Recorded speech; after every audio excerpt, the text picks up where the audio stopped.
wabarakatuh. Oke, kita hari ini bertemu lagi tentang pelajaran PJOK. Untuk hari ini saya membahas tentang materi atletik, yaitu jalan cepat. Ya, sebelum pembelajaran kita mulai, kita berdoa terlebih dahulu menurut agama masing-masing. Berdoa, mulai.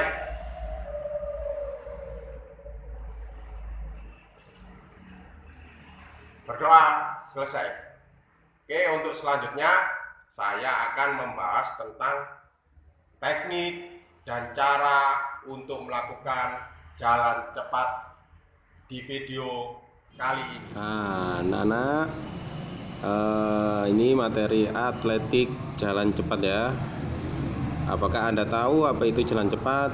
Sebelumnya untuk membahas jalan cepat harus kalian pahami dahulu apa itu jalan cepat.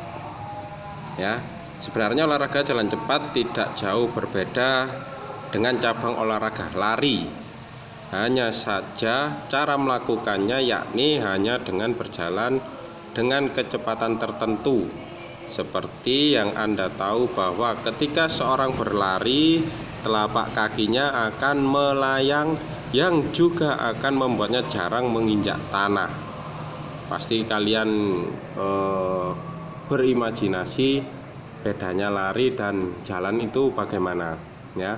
Sementara untuk olahraga jalan cepat, telapak kaki akan sering bersentuhan dengan tanah ya. Telapak kakinya, perbedaan lari dengan jalan itu, kalau jalan itu telapaknya menyentuh keseluruhan ya, kalau jalan, beda dengan lari. Nah, ini pembahasannya perbedaan antara jalan cepat dan lari. Seperti kalian ketahui, jalan cepat itu, pada gerakan jalan cepat selalu ada kaki yang kontak dengan tanah. Namanya aja juga jalan. Artinya setiap saat salah satu kaki selalu kontak dengan tanah. Ketika kaki satu menyentuh tanah, kaki satunya lepas dari tanah. Itu namanya jalan. Kalau lari, dalam gerakan lari ada saat melayang pada waktu melangkah. Artinya pada saat tertentu kedua kaki itu lepas atau tidak menyentuh atau menginjak tanah sepersekian detik itu ya. Kalau kalian berlari pasti kaki keduanya itu sepersekian detik tidak menginjak tanah. Itu perbedaan lari dan jalan. Nah, di sini tekniknya, teknik jalan cepat. Yang pertama ada yang namanya start. Start perlombaan jalan cepat dilakukan dengan start berdiri ya. Karena start pada jalan cepat ini kurang berpengaruh terhadap hasil perlombaan, maka tidak ada teknik khusus yang harus dipelajari atau dilatih. Sikap start pada umumnya adalah sebagai berikut. Pada aba-aba bersedia, atlet menempatkan kaki kiri di belakang garis start, kaki kanan di belakang kaki kiri ya. Badan agak condong ke depan, tangan bergantung kendor, jadi agak santai, rileks gitu ya. Pada bunyi pistol atau aba ya, segera melangkahkan kaki kanan ke depan dan terus berjalan. Nah, ini juga ada yang namanya teknik melangkah. Langkah dimulai dengan gerakan mengangkat paha kaki ayun ke depan ya. Lutut terlipat, tungkai badan bergantung ke depan. Karena ayunan paha ke depan, tungkai bawah ikut terayun ke depan, lutut menjadi lurus ya. Kemudian menapak ke tumit terlebih dahulu ya. Ketika berjalan harus menapak tumitnya, kaki bagian belakang itu yang harus menyentuh dengan tanah terlebih dahulu. Bersamaan dengan ayunan kaki, tersebut kaki tumpu menolak dengan mengangkat tumit. Selanjutnya ujung kaki tumpu lepas dari tanah bergantian menjadi kaki ayun. Jadi secara bergantian kaki kiri dan kaki kanan itu berjalan mengayun tanpa ada gerakan melayang ya. Kecondongan badan sedikit ke depan dengan ayunan lengan siku dilipat lebih kurang 90 derajat ya. Jadi sikunya dilipat kurang lebih 90 derajat. Ayunan lengan arahnya lebih masuk. Gerakan lengan seirama dengan langkah kaki ya. Jadi kalau kaki kanan bergerak berarti ayunan tangannya tangan kiri ya. Kalau kaki kiri yang bergerak berarti ayunannya ayunan tangan kanan. Amati dan rasakan koordinasi gerakan dan ayunan lengan. Temukan pola yang paling sesuai dengan kalian semua. Nah, ini tekniknya, teknik menyentuh garis finish. Tidak ada teknik khusus untuk finish ini. Umumnya jalan terus hingga melewati garis finish, baru dikendorkan kecepatan jalannya setelah melewati jarak 5 meter untuk memperoleh langkah-langkah yang tidak sampai terangkat sehingga melayang. Maka pemindahan berat badan dari satu kaki ke kaki lain harus nampak jelas pada gerak panggul. Jadi berjalan cepat itu memang yang diutamakan panggulnya ya. Panggul itu memang gerakannya harus istilahnya lunglai ya. Lunglai itu lemes tapi cepat, nggak boleh seperti robot kaku gitu, nggak boleh ya. Jadi disesuaikan dengan gerakan tangan. Selain teknik juga ada istilah fase ya. Selain teknik ada fase. Ini fase tumpuan dua kaki.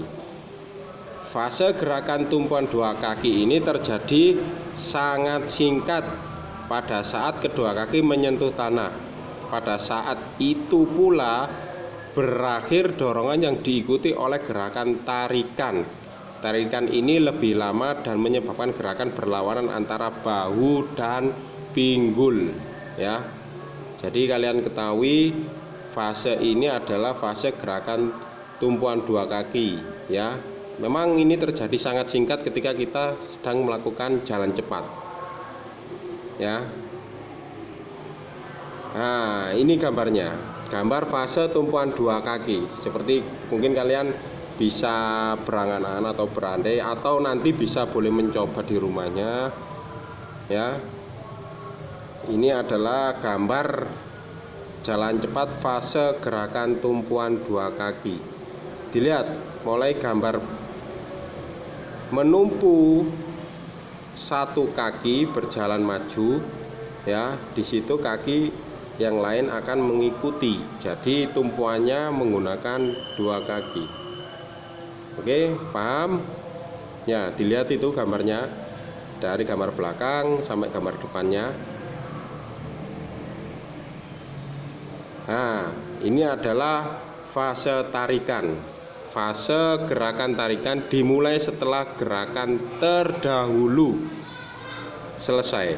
Gerakan ini dilakukan oleh kaki depan akibat kerja tumit dan koordinasi seluruh bagian badan. Gerakan ini selesai apabila badan berada di atas kaki penopang ya. Tarikan itu, fase tarikan itu seperti kalian lihat gambar itu ya.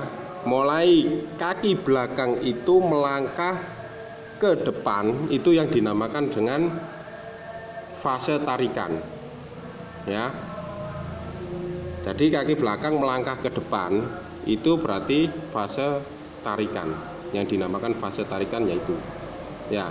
Penopangnya kaki yang tidak bergerak. Seperti misalkan di gambar itu ada kaki kanan yang menarik ke depan ya. Jadi penopangnya adalah kaki kiri. Nah, di sini juga ada yang namanya fase relaksasi. Tahap ini berada di antara selesainya fase tarikan tadi dan awal dari fase dorongan kaki. Pinggang ada pada bidang yang sama dengan bahu, ya. Lengan berbentuk vertikal dan paralel di samping badan. Seperti kalian lihat gambar pembelajaran jalan cepat fase gerakan relaksasi, ya. Jadi pinggang, ya, pinggang ada pada bidang yang sama dengan bahu, jadi sejajar, ya. Kalau dilihat dari gambar itu, kaki yang gambar belakang itu kakinya nekuk, fase tarikan sejajar dengan bahu, itu yang dinamakan fase relaksasi. Oke, dipahami gambarnya, dilihat. Nah, setelah fase relaksasi kita masuk ke fase dorongan, ya. Fase ini dilakukan apabila fase terdahulu selesai dan bila titik pusat gravitasi badan mengambil alih kaki tumpu. Seperti kalian lihat itu gambarnya, ya, fase gerakan dorongan. Kaki yang baru saja menyelesaikan tarikan, ya, tarikan mulai mengambil alih gerakan dorongan, ya. Kaki yang lain bergerak maju dan diluruskan jangkauan gerak yang lebar, di mana pinggang berada pada sisi yang sama. Maju searah memungkinkan suatu fleksibilitas yang besar dan memberikan kaki dorong waktu yang lebih lama bekerja dengan meluruskan pergelangan kaki. Ya, seperti kalian lihat itu fase dorongan, ketika kaki melangkah ke depan dan menyentuh tanah, otomatis badan mulai mengikuti gravitasi apa yang dilakukan oleh kaki tersebut, ya. Yang dikatakan itu, ini kalimatnya kaki yang baru saja menyelesaikan tarikan mulai mengambil alih gerakan dorongan, ya. Jadi kaki yang sudah bergerak maju berarti diikuti dengan badan yang bergerak maju, istilahnya begitu gerakan fase dorongan itu, ya. Dilihat gambarnya. Nah, sekarang silakan kalian mencoba di rumah masing-masing. Silakan mencoba untuk melakukan jalan cepat.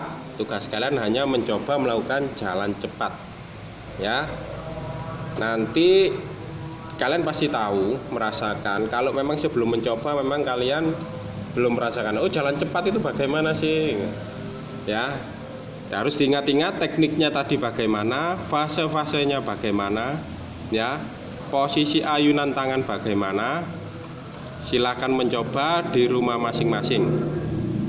Sekian, terima kasih atas perhatiannya, dan jangan lupa tetap jaga kesehatan dan patuhi protokol kesehatan. Assalamualaikum warahmatullahi wabarakatuh.